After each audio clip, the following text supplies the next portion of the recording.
the gun fired, right? It shot and hit my friend in the back seat. And I remember I knew that I hit him because of his reactions. Because as soon as the gun fired, man, he just shot back like, oh, why did you? And then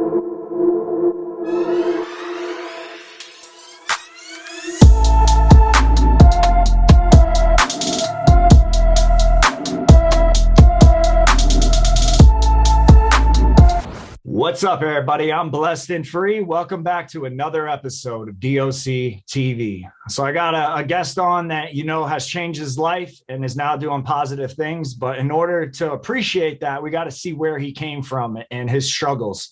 If you're new and you're tuning in for the first time, on this channel, I talk about prison, jail, crime, corruption, addiction, the whole 9 yards. Anything you want to hear about, I'm talking about. So go ahead and hit that subscribe button. Man, for the people that don't know who you are, why don't you go ahead and just introduce yourself to them and tell them your name and where you're from? cool beans, man. So my name is Michael Galloway, and I am from Houston, Texas.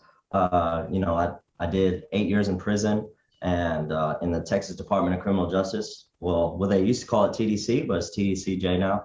And I've been out for roughly almost 3 years. When in your life, bro, did you start making decisions that landed you up, in Texas prison system?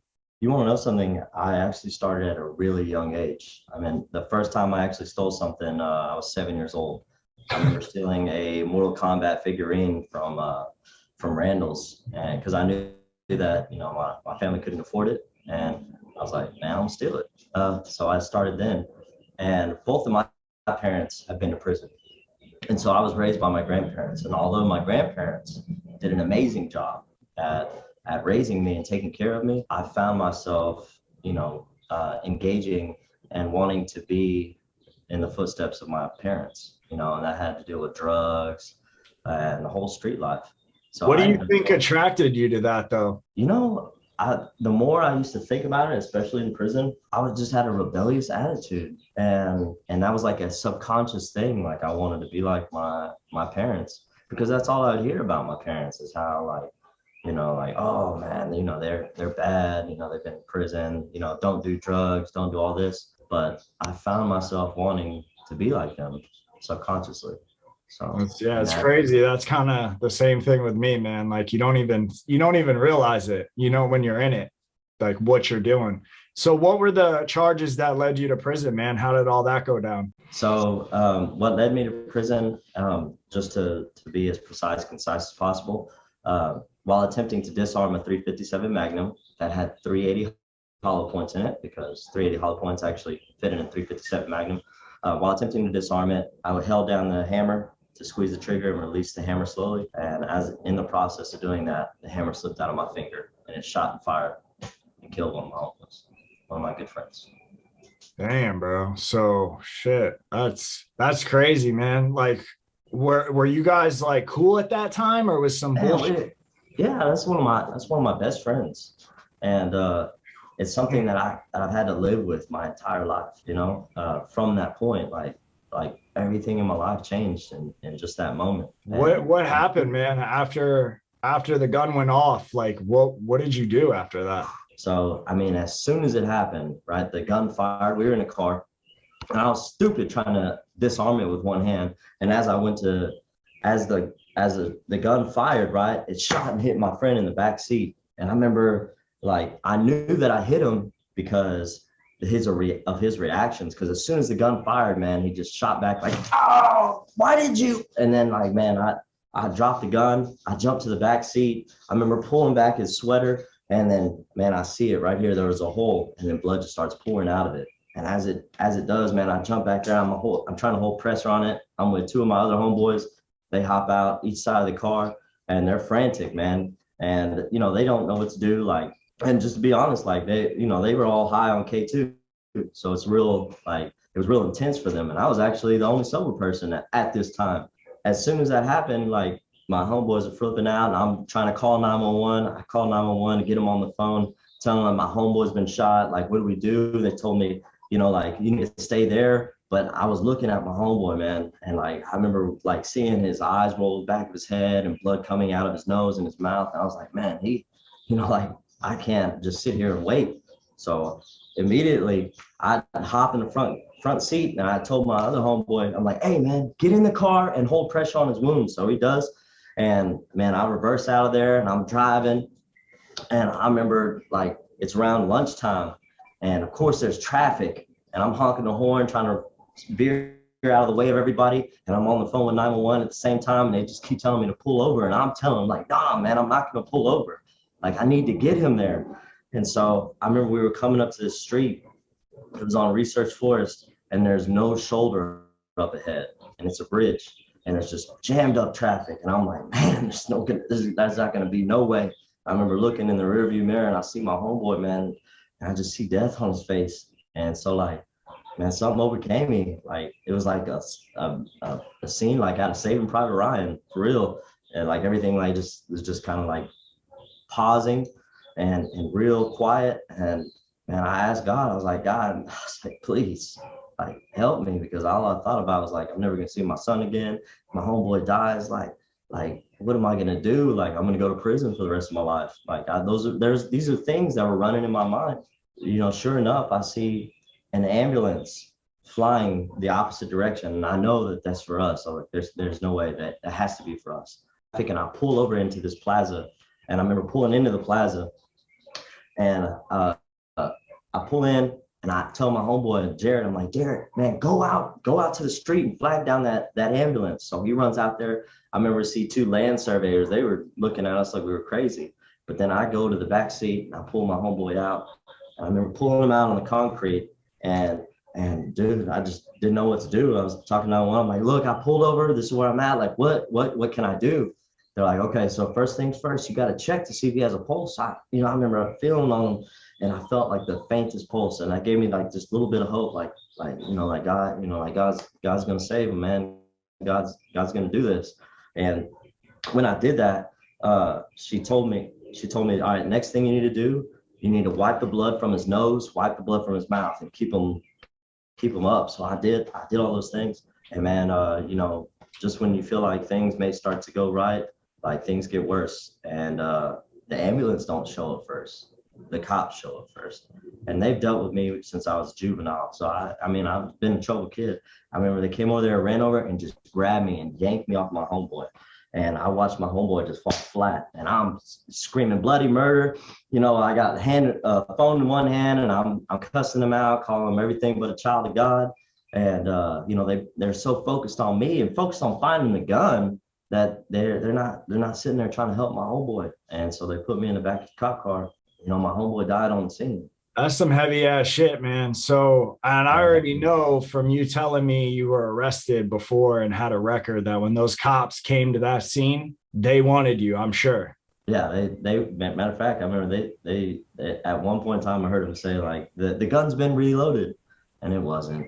They were just dry saying some stuff. But when you got put in the car and they took you to jail, I'm assuming they immediately brought you into an interrogation room? Oh, absolutely, man. And you want to know something, like, just to be transparent, like, bro, I lied at first.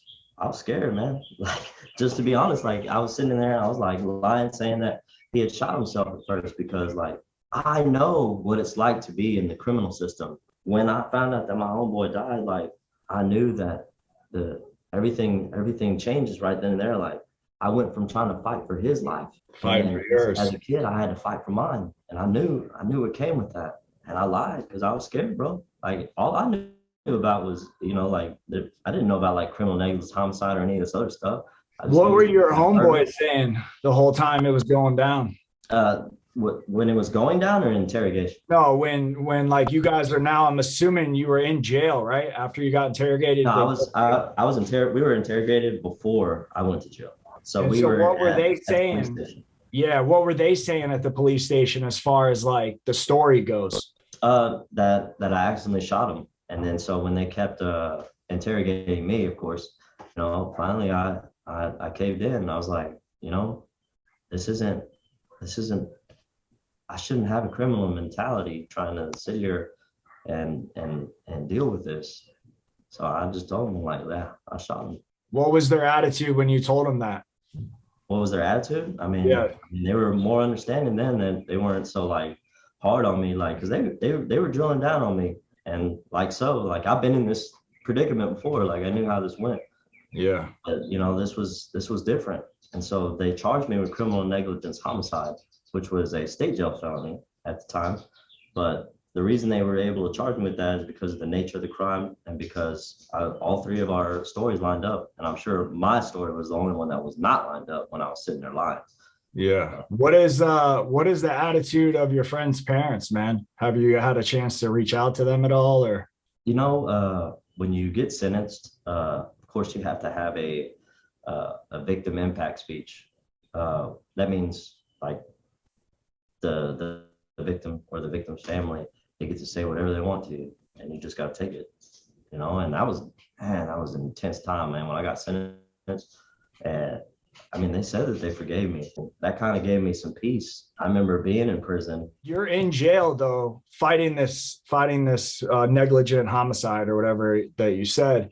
So was this your first time actually sitting in jail and actually doing a substantial amount of time?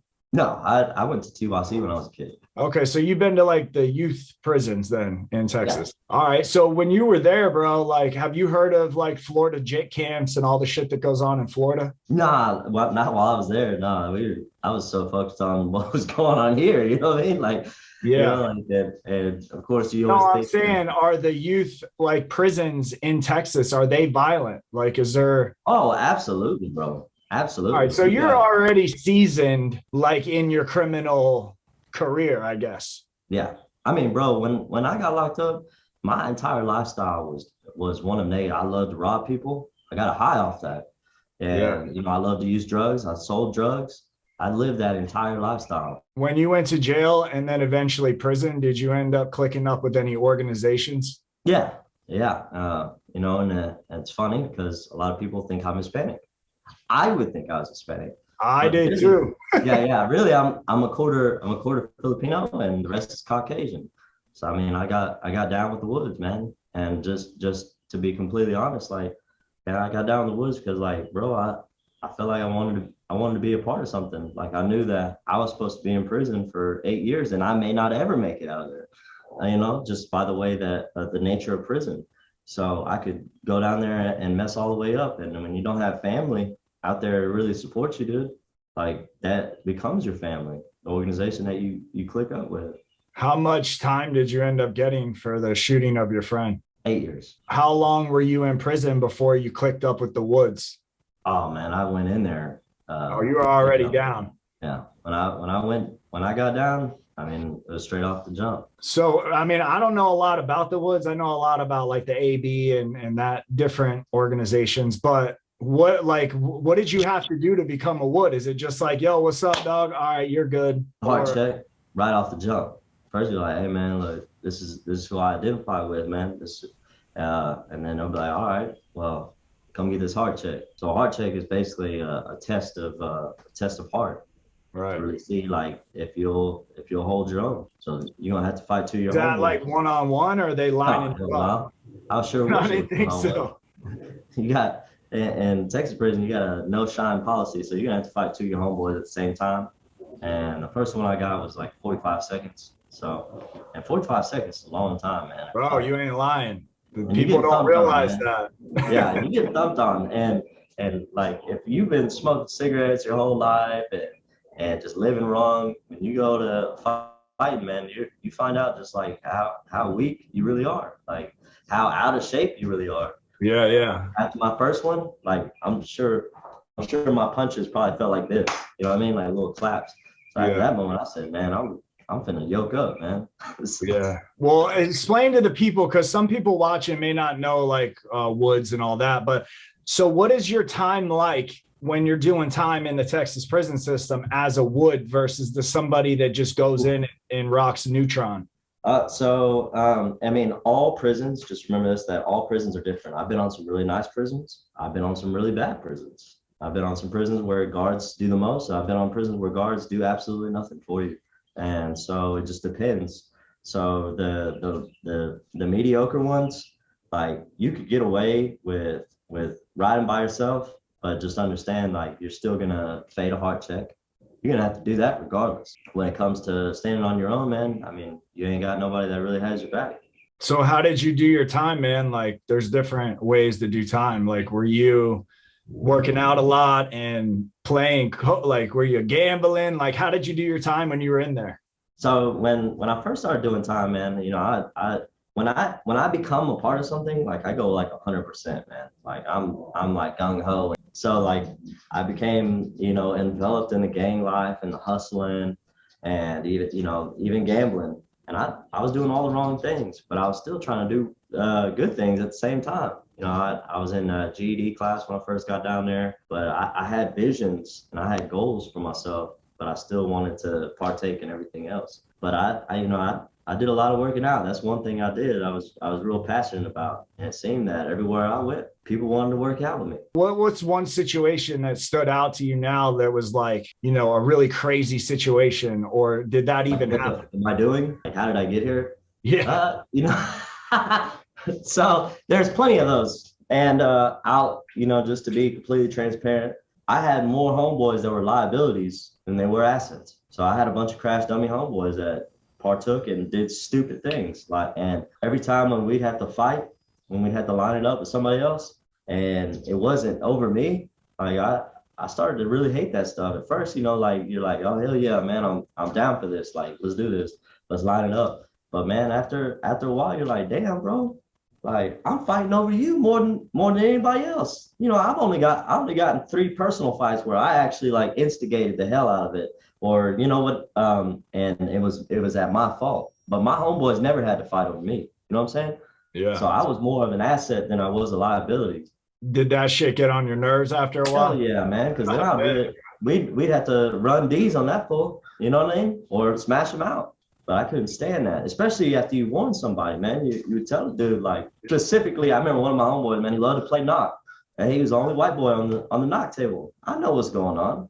You know what I mean? I'm trying to tell him, me and my homeboys, and he's got an attitude. And I was like, say, bro, you need to chill out on that knock table, man. Like they're running game on you, bro. Like, Yeah. and just be honest, like I didn't become a Wood because it was like the most like famous gang to be a part of, and they were holding it down.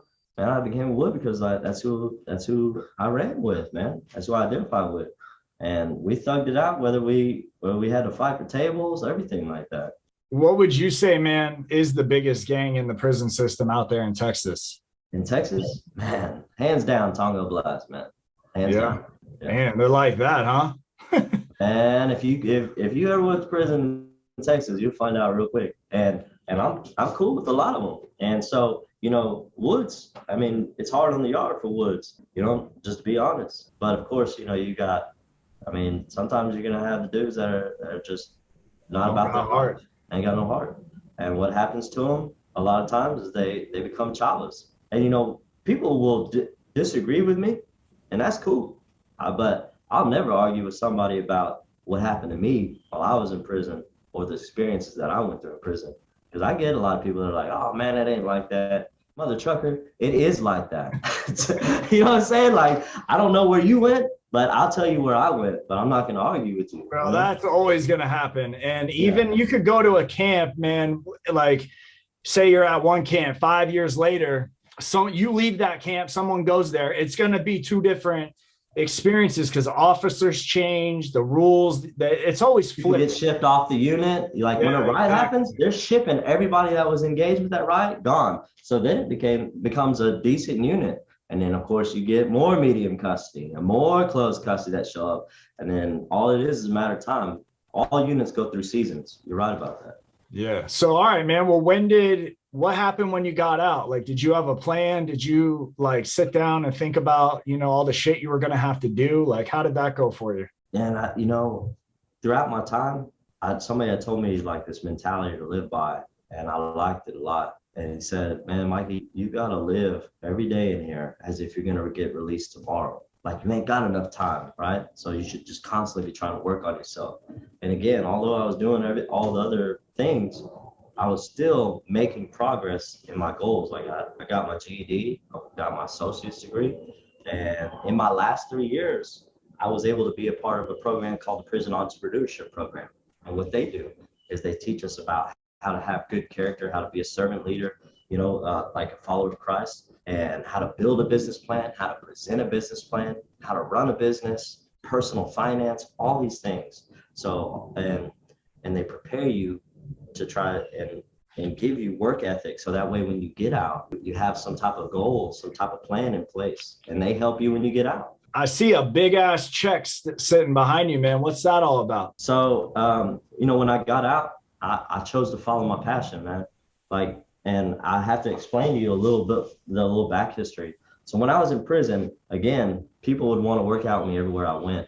Well, my last 3 years, I was asked by the warden and the principal of the education department to create a health and wellness program, because they saw, and the guards saw, that I would run a workout group every evening at Rec with 30 people. And they all followed me, and they loved my workouts, and they almost thought that we was gang related, and really not, because it was a big melting pot, man. It was all about just trying to better your life. And so I even trained guards, man. I had guards that called me out to train them. They're like, hey, Mikey, I see what you're doing, man. Could you write me out a workout plan? Could you write me a diet plan? Well, in the final 2 years of my sentence, I trained over 160 people every day on a health and wellness program that I created with a 90-day curriculum every day. So I said, you were like, you're about that fitness life, man. Oh man, yeah. And I may not be the biggest guy. And people are always like, that don't matter. Other units, they'd show up on the unit and be like, hey man, where's this dude, Michael Galloway? Man, I heard like he does this workout, health and fitness, and they think I'm a big swole dude.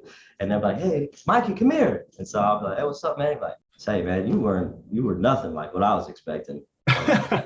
But your ass will run them into the ground, though. Yeah. I was like, come check me out, dog. You know what I mean? I'm real humble about it, but I mean, I got something, man, especially on that workout game. How did you get to where you are now doing that? Got out, man. My dad, before he passed away, like he wanted me to go out to West Texas. He's like, I had a bunch of homeboys that are out there in West Texas making $75,000, $85,000 a year, and they're like, hey, come out here, man. We got your job. And my dad being an ex-felon, he tried to tell me, he's like, Mikey, so are you going out there? I'm like, nah. He's like, what? He's like, are you serious? I'm like, Dad, I want to go back to school. I want to start my business. Like, I have a vision. I have a dream, And he was like, man, you need to get your head out of the clouds. I was like, damn, like, I thought you were supposed to be here for me. But really, he was just there. He was just he wanted the best for me, because he was an ex-felon and he suffered with trying to get a job. All these years, he suffered trying to find a good job. And here I am, these opportunities are in front of me and I'm casting them aside. But it's because he didn't understand how important it is to me. I've always been told that I'll never amount to shit. And excuse my language, but I'm real passionate about that. Like man, I've been told that I was going to be an ex-con my whole life and I'd have this X on my back. So I decided to name my business while I was in prison, Ex-Cons Fitness. And I'm going to be successful with this X on my back. And I'm going to show other ex-convicts that they can come out here and be successful too. Oh, it's been a hard road, man. It's been hard trying to obtain clients and everything in the beginning, but it was just sticking with it, right? Being consistent. That's the key, bro. Consistency. Yeah, man. You're gonna have like workout sessions or free workout camps where nobody shows up, and those are hard L's to take. But an L is not a loss for me. An L is a learn. It's a lesson. But you just gotta keep fighting for it, because if you believe in it, man, you gotta go wholehearted.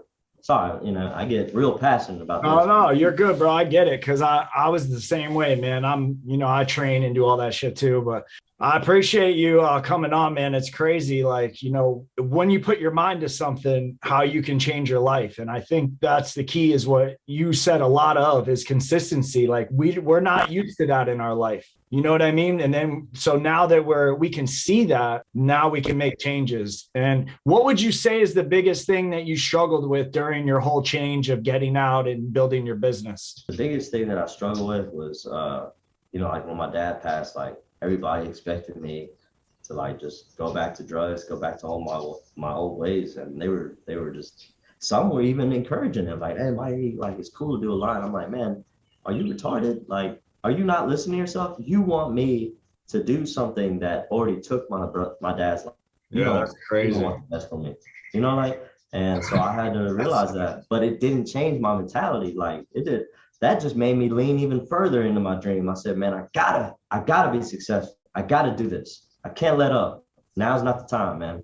God gave me a purpose, man. And it wasn't just to work a 9 to 5. And when you find your purpose, like God blesses it tremendously. You're gonna face the struggles, because if you're facing struggles in this life, that's just an example that you're going in the right direction. Because if you didn't face struggles in this world, that just means that you're going in the same direction as the devil, because he wants you to be good. He wants you to live luxuriously with nothing to fear. But we're not of this world, you know what I mean? So yeah, that's all facts you're saying, bro. How do the people find you? Do you have any social media or your business you want to give a shout out to? Yeah, you can always find me. So I went viral on TikTok. I'm a paid creator on TikTok. So you can find me there, X_cons_fitness. You can go to my website, www.xconsfitness.com. I'm also on YouTube. I'm just starting to try to get into the YouTube realm. Yeah, it ain't easy, bro. Yeah, I mean, it's all right, brother. Like, The again, marathon. being consistent. You're doing it. You're doing it, bro. Yeah, bro. Hey, I'm like you, bro. I'm determined, and consistency was my biggest thing that led me to change for the positive when I started being consistent. That's why that spoke to me. You know what I'm saying? Yeah. But I'm going to link all your social media accounts, your YouTube, in the description of this video. That way, if you're watching and you want to go check it out, go ahead and support him. He's starting out on YouTube. And y'all know this shit ain't easy. So I appreciate you coming on, bro, and sharing your story. Who knows? Maybe we'll link up in the future and do something. You know what I mean? Yeah, we got to work out for sure, man. Yeah, bro, I got you. Yeah, hey, shoot me your address. I'll send you an X-Con shirt, man. All right, bet that up, bro. If you're right. new and you're tuning in, that's the kind of stuff we talk about on this channel. So do your boy a solid, hit that subscribe button and turn your post notifications on. So every time I drop an episode, you can hear it first. And with that, it's DOC TV and we're out.